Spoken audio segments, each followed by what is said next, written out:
প্ৰভাৰী ডাঙৰীয়াৰ আহ্বান ক্ৰমে আজি নিৰ্বাচনী সভাৰ সভাপতি আসন গ্ৰহণ কৰিবলৈ যি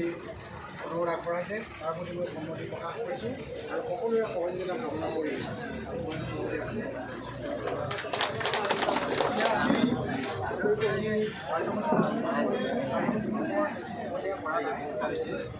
সভাপতি আসন